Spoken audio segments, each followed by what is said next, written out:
Hey everybody, this is Greg here. How are you today? I just thought I'd introduce myself. Got a little glare there. I'm just talking from my mom's living room here. We've been watching the NHL playoffs, which go on for apparently about another 3 weeks.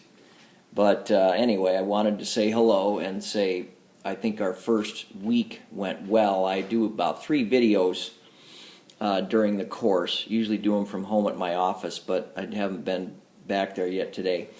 So I just wanted to talk about how the course is going to go. The first week went pretty well.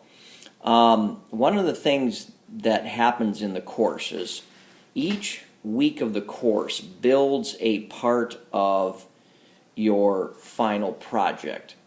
And your final project is a chapter 3 and 4 simulated quantitative dissertation. So I'd like you to start thinking about that now and how that's going to look like, and I'll be sending out some examples in the next couple weeks. So first of all, next week you will start writing what are called research questions. And the research questions, here's how the whole process works. Let me back up. So in a quantitative dissertation, you have research question. You have several, you have to construct several hypotheses, and then you test your hypotheses, and then you do an APA write-up of all of your results. So each part of the course is designed to do that, and we start with the first part of that next week, which is research questions. Now, quantitative research questions are a little bit different than what you might think a typical research question is. And in the morning when I send out the overview of the week, I'll explain that. So for instance, certain questions for new researchers that they ask can't be answered quantitatively. So how do I get my third-year teachers to be more effective? That can't be answered quantitatively. How do I improve in my classroom management? That can't be answered quantitatively. What can be answered quantitatively are questions that we can measure a variable. So, is teaching method A more effective than teaching method B?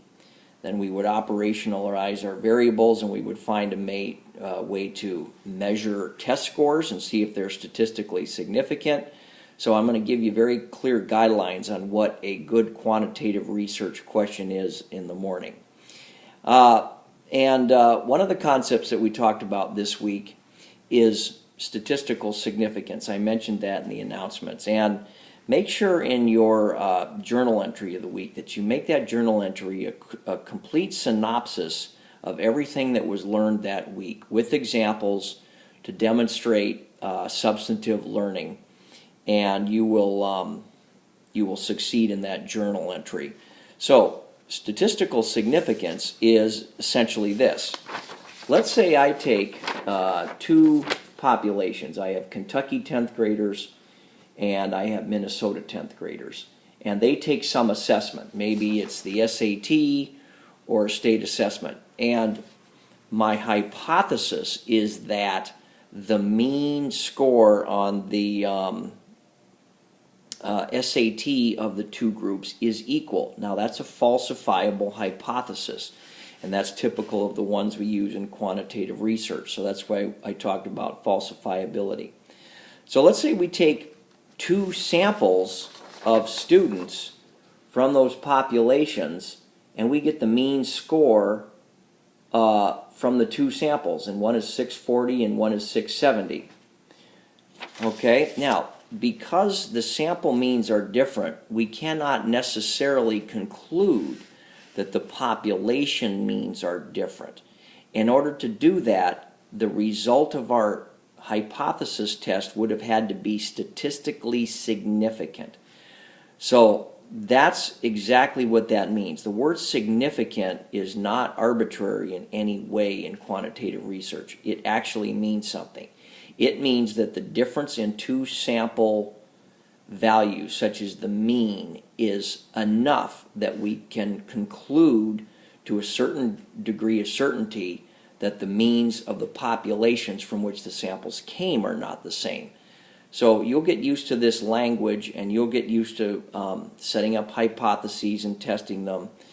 Not to worry, it is a little confusing when you start out, but the key is to stay focused on the nuts and bolts of the course and allow those pieces to come together towards your final project. Now, as you get closer to your final project, which may even lead into your dissertation, you will change certain things and you will modify certain things, but that's the way the course is designed. So we've got the preliminaries out of the way, and I appreciate everybody working in the groups, and we got all that straightened out.